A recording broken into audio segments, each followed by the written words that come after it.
and This call is now being recorded. your timetable also displayed. Then I will declare here for your first internal semester exam, you have to prepare for multiple choice questions from the syllabus of time dependent perturbation theory, Stark effect, golden rule, as well as radiation theory and a very few part of scattering also. जेवढा काही तुम्हाला syllabus शिकवून झालेला आहे तो सगळा syllabus सोपा आहे, त्याच्यामध्ये काही अवघड नाहीये. त्या सगळ्या सिलेबसवर तुम्हाला मल्टिपल चॉईस टाइप क्वेश्चन्स विचारले जाणार आहेत. For that you have to prepare. मागच्या आठवड्यामध्ये स्टार्क इफेक्ट देखील झालेला आहे, त्याच्यावर देखील तुम्हाला प्रश्न येणार आणि थिअरी ऑफ रेडिएशन आणि स्कॅटरिंग याचे देखील तुम्हाला प्रश्न विचारले जाणार आहेत. आता हा जो पार्ट मी आज घेतो आहे व्हेरिएशनल प्रिन्सिपल,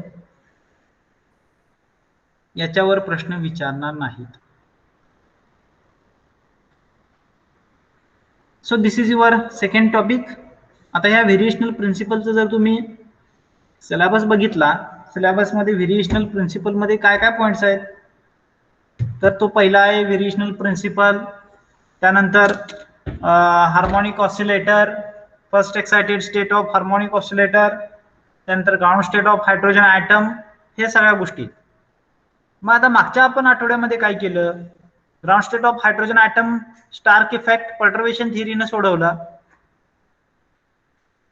आता ground state of hydrogen atom किंवा हार्मोनिक ऑसिलेटर हे जे आहेत हे व्हेरिएशनल मेथडने देखील आपल्याला सोडवता येतात. म्हणजे तेच येतात असं नाही, तर वेगवेगळे प्रॉब्लेम्स आपण सोडवू शकतो. But we are taking the example. For example we are taking here ground state of hydrogen atom and first excited state of harmonic oscillator. That is the part of your syllabus. So now first of all we will understood what is a variational method, what is variational principle, and why we use this variational principle instead of perturbation theory. आलाय तुमच्या मुद्दा लक्षात काय मी म्हणतोय? तर यामध्ये प्रश्न असा आहे की आपण का वापरतोय व्हेरिएशनल प्रिन्सिपल, का आपण याचा स्टडी करणार आहोत. The first thing that is very important is that by using this variational principle we can find out the solution, that is energy eigenvalue for a given state, for a given Hamiltonian without having the knowledge of unperturbed state and perturbation. We need not to have the splitting of H in terms of H0 plus H dash. If we don't know what is H0 and what is H dash, at that time we can use this variational principle. हे तुमच्या लक्षात येते का आपण variational principle घेतोय? If we don't know the splitting of H, हॅमिल्टोनियनचं स्प्लिटिंगच माहित नाही आपल्याला. There are various types of problems, various problems are there where have the examples like harmonic oscillator, and when we solve harmonic oscillator by using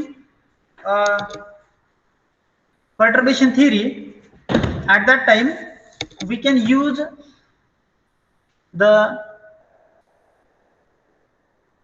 that H0. what is H? जर मी perturbation थिअरीने एखादा problem solve करत असेल तर H0 ची value माहित आहे आणि त्याच्यामध्ये आपण फक्त पर्टर्बेशन ऍड करतोय. जसं की आपण स्टार्क इफेक्ट मध्ये पाहिलं की H0 ची व्हॅल्यू नोन आहे किंवा एक्झॅक्ट व्हॅल्यू माहिती आहे आपल्याला. H0 म्हणजे काय, kinetic energy plus potential energy of that particular unperturbed state or atom is p square by 2m plus minus e square upon 4 pi epsilon 0 r. This is the potential for that atom electron. But if we don't know exact h0 and exact h dash, then what we can do? जर आपल्याला H dash आणि H zero हे दोन्हीही exactly माहित नाहीत किंवा H हा काय आहे माहित आहे, पण एच झिरो आणि एच डॅशचं स्प्लिटिंग आपल्याला करता येत नाही. आलं काय लक्षात? म्हणजे ज्या वेळेला आम्ही पर्टर्बेशनचे प्रॉब्लेम सॉल्व्ह करतोय त्यावेळेला H is equal to H zero plus H dash म्हणतोय आणि ते स्प्लिट करतोय आणि एच झिरोचं आहे तसं घेतोय आणि एच डॅशचं आपण फक्त काहीतरी पर्टर्बेशन थिअरीनं सॉल्व्ह करतोय. But if we don't know what is h dash and what is h0, we have only h. जर आपल्याकडे फक्त हॅमिल्टोनियन आहे सिस्टीमचं, त्या सिस्टीमसाठी आपण आता एनर्जी फाइंड आउट करणार आहे. त्या सिस्टीमचं आपल्याला हॅमिल्टोनियन माहित आहे, but we don't know its a splitting. त्याचं स्प्लिटिंगच माहित नाहीये, म्हणजे h0 काय आहे आणि h डॅश काय आहे. त्यातलं पूर्ण आपल्याला एकच फंक्शन आहे त्या ठिकाणी, h हे पूर्ण एकच तो h ऑपरेटर आहे आणि त्याच्यामध्ये एच झिरो आणि एच डॅश माहित नाहीये. At that time we can use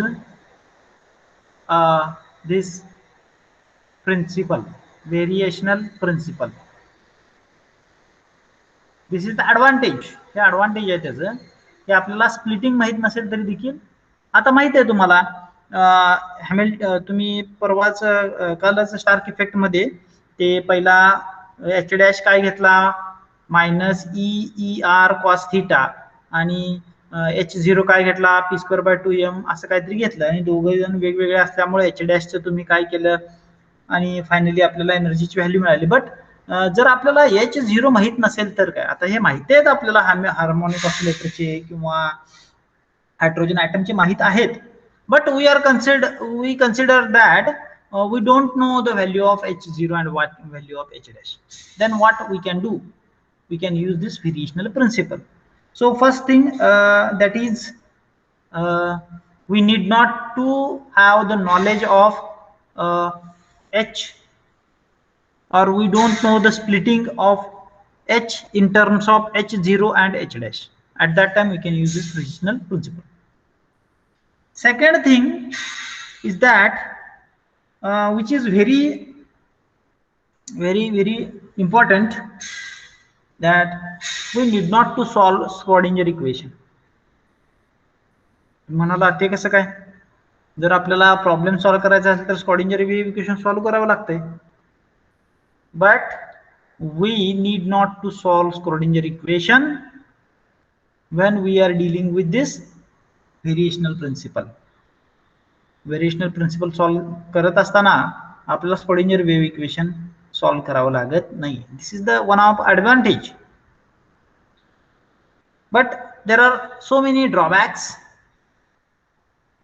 of this principle, but in few cases we can use this to find the energy corrections.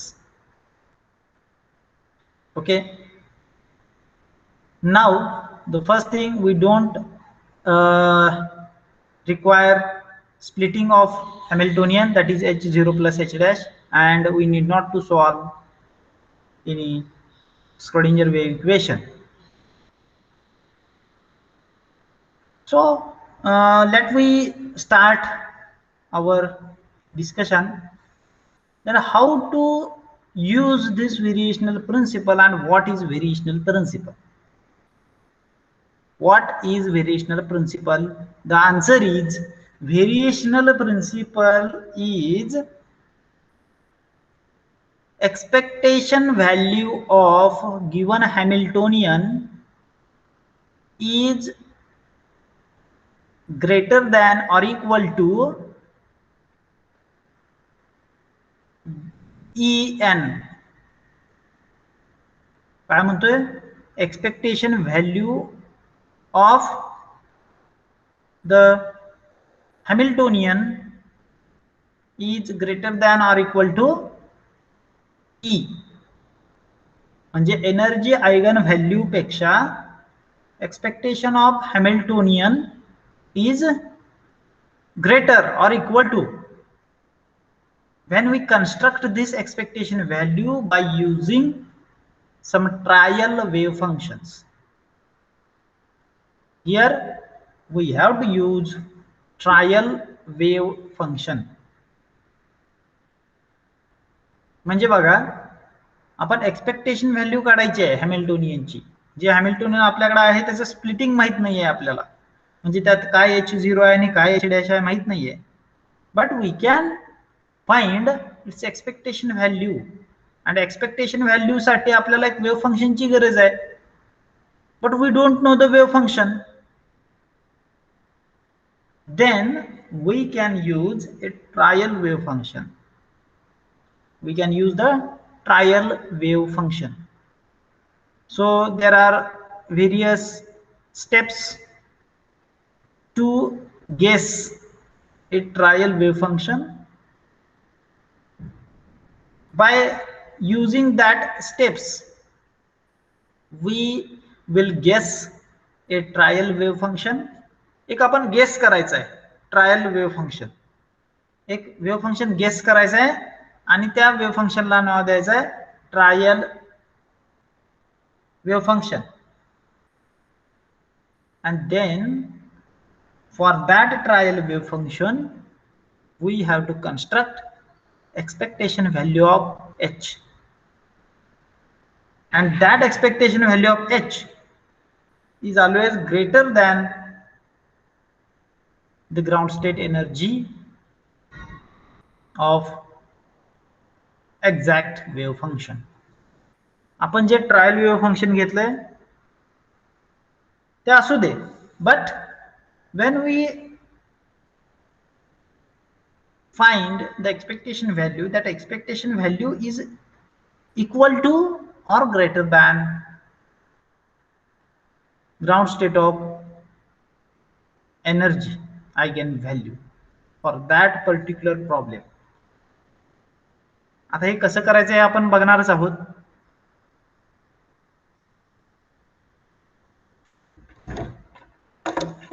जसं तुम्हाला स्पार्क इफेक्टच्या नोट्स आणि व्हिडिओ मी पाठवलाय, तसा याचे देखील नोट्स आणि व्हिडिओ मी एक 2 दिवसात पाठवून देईन.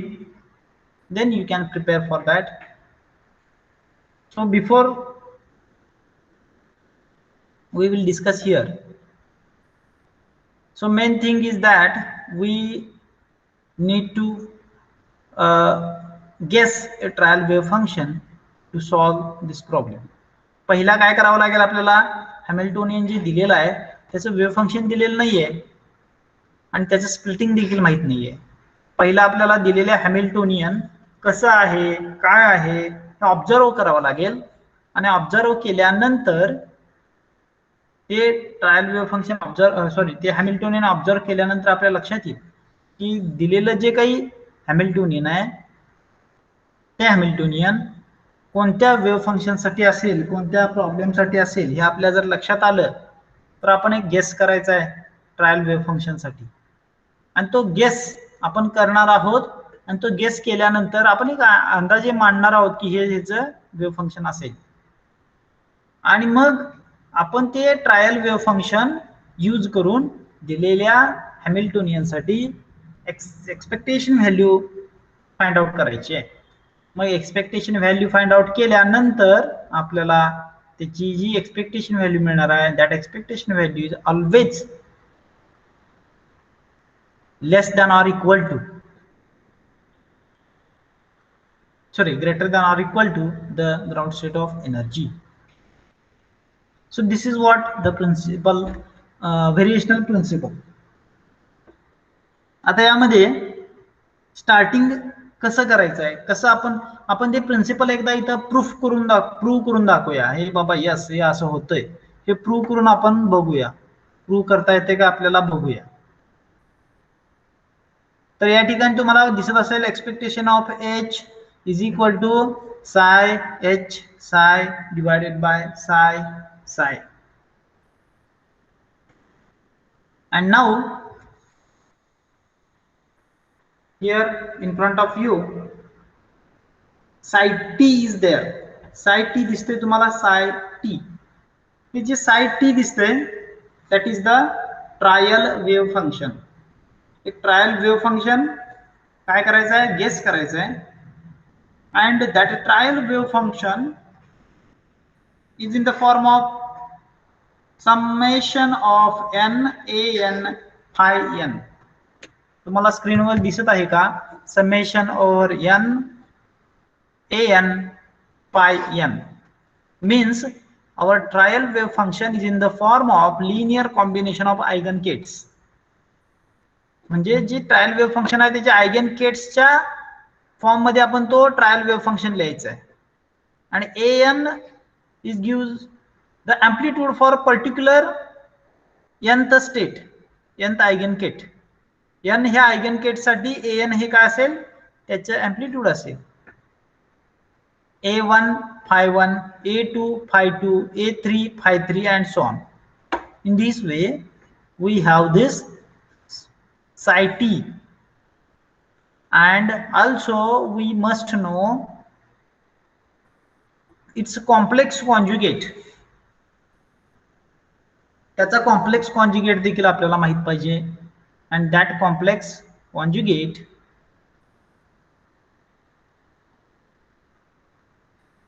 is considered as summation over m, summation over m a m star psi phi m. हे त्याचा कॉम्प्लेक्स कॉन्जुगेट आहे. ओके, माझा आवाज येतोय तुम्हाला? Yes sir. हां, then we have this trial wave function, and now by using this trial wave function we will construct expectation of h. Expectation value of h means how we can construct this h. We have to write h between this psi and psi star. psi आणि psi star च्या मध्ये लिहायचं आहे आणि integration करायचं आहे. तुम्हाला माहित आहे एक्सपेक्टेशन व्हॅल्यू मिळते. तर psi काय आहे, summation over n a n phi n, and what is psi t? A complex conjugate is summation over m is a m star and phi m. Now here if we substitute the values of psi t and its complex conjugate, we will have this equation. Then we'll go to the next step. That is what, when we take we know that here in the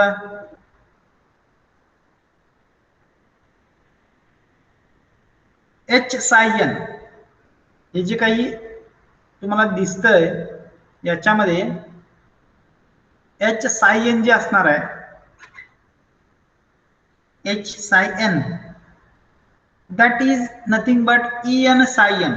म्हणजे ते त्याचं काय असणार आहे, त्याचं eigen value असल्यामुळं आपल्याला त्या ठिकाणी आपण काय लिहू शकतोय, en लिहू शकतोय. त्यामुळं त्यामध्ये h निघून जाणार आहे आणि आपण en लिहिणार आहे. डायरेक्ट त्याची आपण आयगेन व्हॅल्यू लिहिणार आहे. and en phi n असते, म्हणजे h psi is equal to e psi म्हणतोय ना आपण, तसं h phi n is equal to e phi n. तर phi n आहे तसंच राहील. and we have only summation over n, summation over m a m star en phi m phi n ही आपल्याला value मिळते.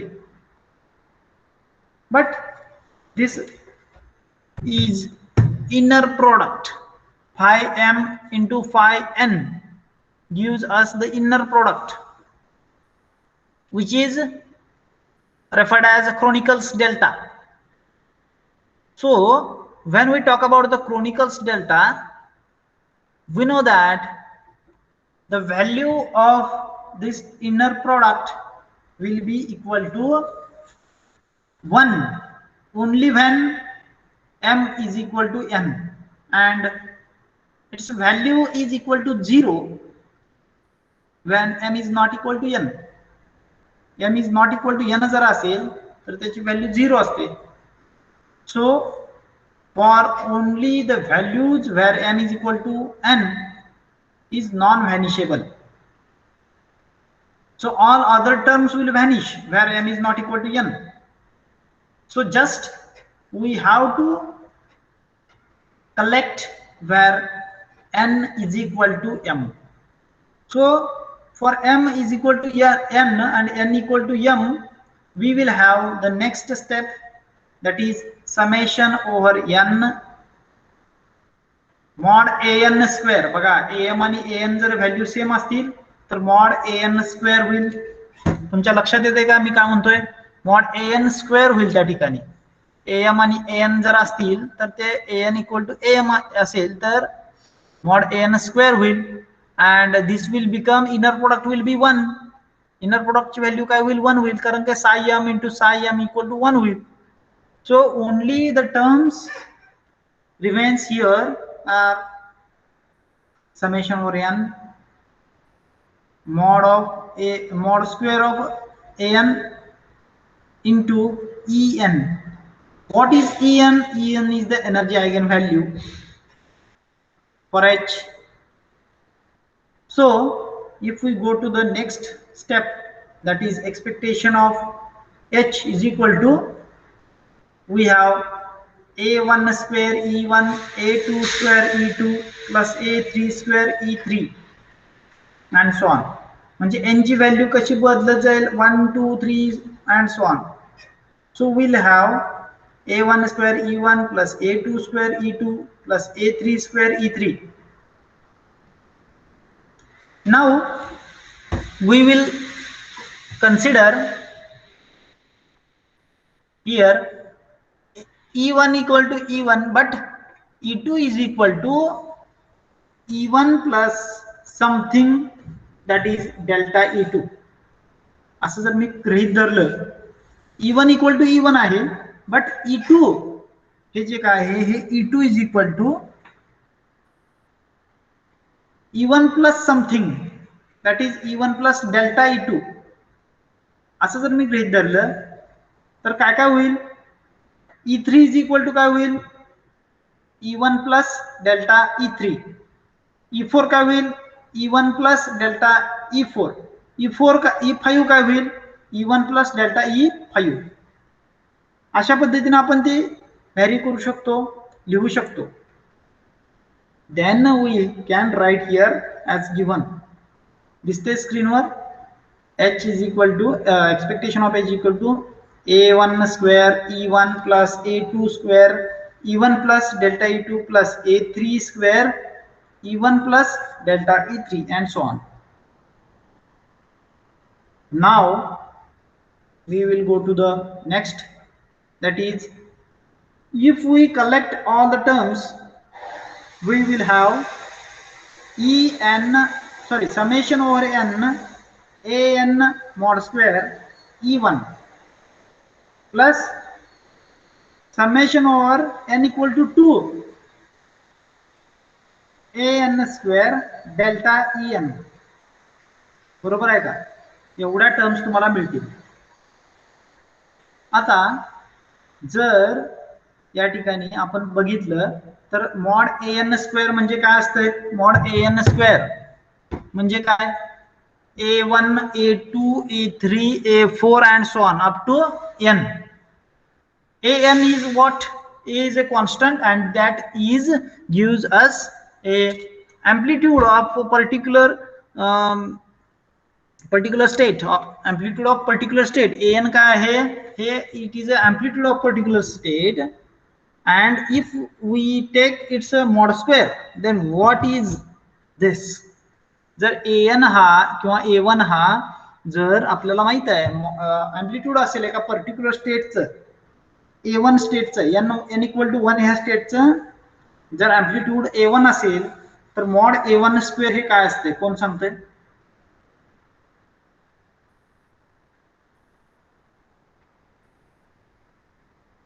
या ठिकाणी तुम्हाला दिसतंय A1, A2, A3 and so on. That A1, A2 will be the amplitude for particular state E1, E2, E3, that is for n equal to 1, n equal to 2. For those states A1, A2 will be the amplitude. Then what is the value of mod square of that A1, A2, A3 and so on. जर mod square घेतला तर काय असतं ते?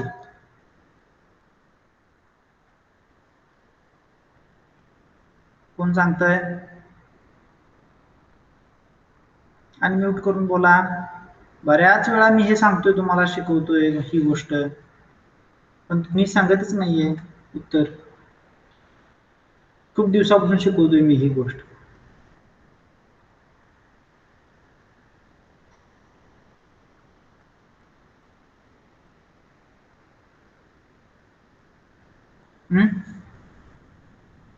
phi1 state साठी A1 आहे, phi2 state साठी A2 आहे, phi3 स्टेट साठी A3 आहे. असं प्रत्येक स्टेट साठी एक त्याचं अँप्लिट्यूड आहे स्टेटचं, त्या आयगन केटचं. आणि त्या केटचं जर आयगन केटच्या जर त्या अँप्लिट्यूडचा जर आपण मॉड स्क्वेअर घेतला तर ते म्हणजे त्या पर्टिक्युलर स्टेटची प्रोबॅबिलिटी असते. हे गेले कित्येक दिवस मी सांगतोय तुम्हाला. त्या सिस्टीम त्या पर्टिक्युलर स्टेटमध्ये असण्याची प्रोबॅबिलिटी म्हणजे त्या पर्टिक्युलर स्टेटच्या अँप्लिट्यूडचा मॉड स्क्वेअर. हे मी कित्येक दिवस सांगतोय, कोणच सांगत नाही उत्तर मला. सांगतोय का नाही? ऐकू येतंय का माझं? हॅलो. हो सर. येस. पर्टिक्युलर त्या स्टेटच्या जर अँप्लिट्यूड जर phi n a n phi n असेल तर ए एन मॉड स्क्वेअर जे आहे ते त्याचं प्रोबॅबिलिटी असते. ए एन हे जर अँप्लिट्यूड असेल तर मॉड एन स्क्वेअर त्याची probability of finding the system in that particular state. आता ह्याचा वाक्याचा जर अर्थ कळत नसेल तर तुम्ही मला विचारा ना, हे वाक्याचा अर्थ काय? Here we know that phi is equal to an phi1, a2 phi2, a3 phi3, a4 phi4. म्हणजे एखादी वेव्ह फंक्शन आपण त्याच्या आयगेन केट्सच्या टर्म्स मध्ये लिहू शकतोय, but only with the help of amplitudes a1, a2, a3 and so on. A1, A2, A3 म्हणजे काय? त्याचे अँप्लिट्यूड आहेत. phi1 चा अँप्लिट्यूड A1 आहे, phi2 चा अँप्लिट्यूड A2 आहे, phi3 चा अँप्लिट्यूड A3 आहे. हे सगळे एकत्र केल्यानंतर आपल्याला टोटल जे आपलं वेव्ह फंक्शन आहे किंवा जी सिस्टीम आहे ती मिळणार आहे. बट A1 स्क्वेअर जर आपण काढला तर टोटल सिस्टीम A1 मध्ये किती आहे? तर A2 चा स्क्वेअर काढला तर टोटल सिस्टीम मधला A2 ची प्रोबॅबिलिटी काय आहे हे आपल्याला मिळत असते. तसं आता या ठिकाणी तुम्हाला दिसत असेल an mod square. an mod square म्हणजे काय? The probability of finding the system in nth state. n ह्या स्टेट मध्ये प्रोबॅबिलिटी काय आहे, सिस्टीम असण्याची n या स्टेट मध्ये असण्याची प्रोबॅबिलिटी काय आहे. And here we have summation over n, म्हणजे समेशनच घेतले आपण, म्हणजे n equal to 1 plus n equal to 2 plus n equal to 3 and so on. आणि ह्या सगळ्याची मॉड स्क्वेअर काढले म्हणजे काय? तर probability of system finding in n equal to 1 plus probability of system finding in n equal to 2 plus probability of system finding in n equal to 3 plus probability of system having in state n equal to 3 plus probability of system having in the state of 4 and so on. मग असं up to n म्हणजे n state पर्यंत आपल्याला काय मिळेल total? जर ह्या सगळ्याची बेरीज केली तर काय मिळेल? कोण सांगतंय?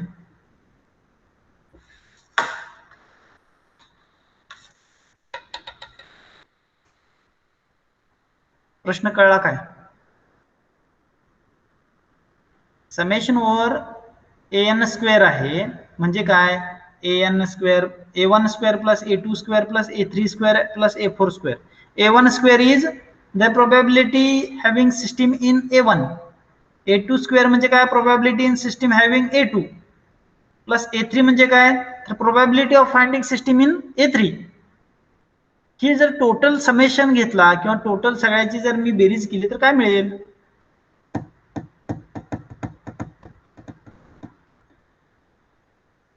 नाही माहित? अतिशय सोपं उत्तर आहे. जर मी बाहेर असण्याची प्रोबॅबिलिटी हाफ असेल तर मी घराच्या आतमध्ये असण्याची प्रोबॅबिलिटी काय असणार आहे? हाफच असणार आहे. मी बाहेर असण्याची प्रोबॅबिलिटी समजा 1 असेल तर मी घराच्या आतमध्ये असण्याची प्रोबॅबिलिटी किती असणार आहे? 0 असणार आहे. जर मी बाहेर असण्याची प्रोबॅबिलिटी 75 0.75 प्रोबॅबिलिटी असेल तर मी घराच्या आतमध्ये असण्याची प्रोबॅबिलिटी काय असणार आहे? 25 असणार आहे. Because the total probability will be equal to 1. Total probability काय असते? 1 असणार आहे ना. सिस्टीम कुठं नाही कुठं असणारच आहे ना. समजा 50% इकडे असेल तर 50% तिकडे असणार आहे. 0.5 इथं असेल प्रोबॅबिलिटी तर 0.5 तिकडे असणार आहे. जर n नंबर ऑफ स्टेट्स असतील अँड जर if we take the probability for all states and if we add all the probabilities then we will have the answer equal to 1 because the total probability having the system in each and every state eigenkate will be equal to 1. हे तुम्हाला मी किती वेळा सांगायचं? अजून कळतंय का? मी काय सांगितलं कळलं का? Summation over n mod an square ची व्हॅल्यू काय असते? 1 असते. कारण का? टोटल प्रोबॅबिलिटी आहे ना ती. A1 स्क्वेअर म्हणजे A1 ची प्रोबॅबिलिटी, phi1 ची प्रोबॅबिलिटी, A2 स्क्वेअर म्हणजे phi2 ची प्रोबॅबिलिटी. तसं सगळ्या जर सिस्टीम मध्ये असणाऱ्या स्टेटची प्रोबॅबिलिटीची जर बेरीज केली तर total probability will B 1. Okay. So we have this A1 square, the summation over n mod A1 square will be equal to 1. हे 1 असलं पाहिजे. Okay. We'll go to the next and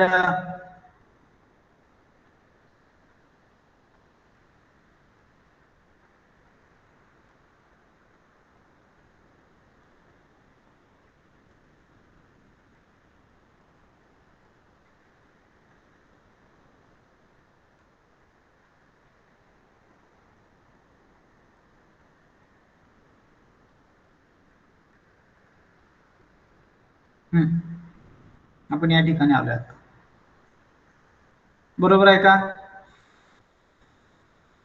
so the total probability is equal to 1. त्यामुळे काय होईल? ते summation over n an mod square हे जे काय आहे त्याच्याऐवजी मी काय लिहू शकतो? 1 लिहू शकतो ना, कारण की ते टोटल प्रोबॅबिलिटी आहे. So now we can write instead of summation over n an square is equal to 1 and hence we have only E1. पुढच्या स्टेप मध्ये बघितला फक्त त्या ठिकाणी E1 आहे. हे दिसते काय? हे E1 तेवढंच राहिलेलं आहे त्या ठिकाणी.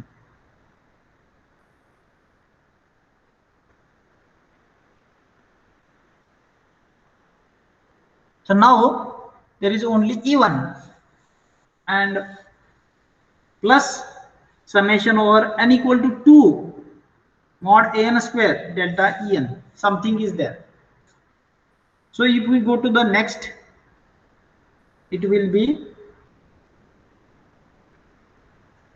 h, expectation of h is equal to E1 plus extra terms. So what is the meaning of extra terms? Something is there, and when we have this extra terms we can write expectation of h is equal to or greater than E1, that is ground state of energy. Ground state energy पेक्षा E1 ची value expectation ची value जास्त. So this is the basic principle of variational method. By using this principle we can find the energy of a given Hamiltonian. Here we have to guess one trial wave function, and also we need not to have the knowledge of about the splitting of H, that is splitting of H Hamiltonian, H0 plus H dash, and also we need not to solve any Schrodinger equation. Directly we can find the answers, but the main thing is that we have to guess a wave function, and when that guess is very true, very correct, at that time we will get the more precise, accurate answers. Okay, with this we will stop here today's lecture. We will discuss this remaining part in the next lecture. I will give you some video material. You will go through it and you can again understood the same concept. Okay, thank you. If you have any doubt, any question, जर काय problem असेल तर तुम्ही विचारू शकता about your ISC exam and so on, काय असेल ते.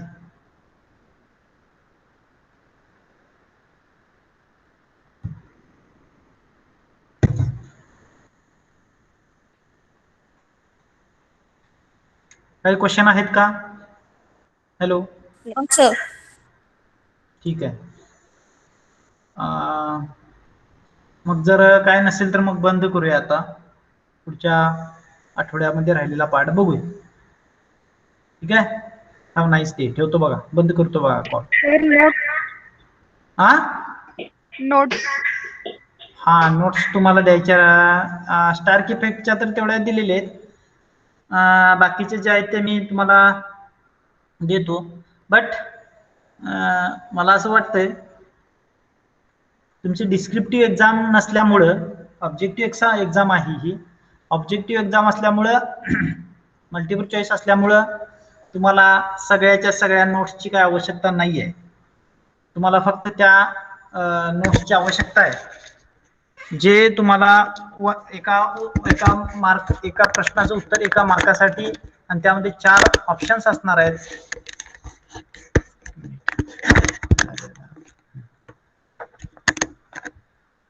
आणि अशा पद्धतीचं तुम्हाला गरज आहे. आणि त्या काही नोट्स मी जे आता तुम्हाला देणार आहे त्या नोट्स कशा असणार आहेत, सगळ्या डेरिव्हेशन असणार आहेत. तर ते डेरिव्हेशन काय तुम्हाला या परीक्षेसाठी लागणार नाहीये. ठीक आहे. तर जेवढं लागणार आहे मी तुम्हाला पाठवतो, उद्यापर्यंत पाठवून देईन. आणि तुम्ही त्या परीक्षा, अतिशय सोप्या पद्धतीची परीक्षा आहे, त्यामध्ये समान भाग असणार आहेत. तुम्हाला रेडिएशन थिअरी मधील 1, 2, 3, 4 प्रश्न येतील. स्कॅटरिंग थिअरी मधील 2, 3, 4 क्वेश्चन येतील. आणि मी जे शिकवलोय परटर्बेशन थिअरी त्याच्यातील 1, 2, 3 किंवा 4 क्वेश्चन्स तुम्हाला विचारले जाऊ शकतात. अशा पद्धतीनं संपूर्ण जेवढा सिलेबस झालाय तेवढ्यावरती तुम्हाला प्रश्न विचारले जाणार आहेत. त्यामध्ये फक्त प्रिन्सिपल, व्हेरिएशनल प्रिन्सिपल सोडून माझ्या टॉपिक मधील तुम्हाला विचारलं जाणार आहे. ठीक आहे. तुम्हाला नोट्स जेवढ्या हे असतील गरजेचे तेवढ्या मी पाठवून देतो. Okay, have a nice day. Thank you sir. Good day sir. हा बंद करतोय आता.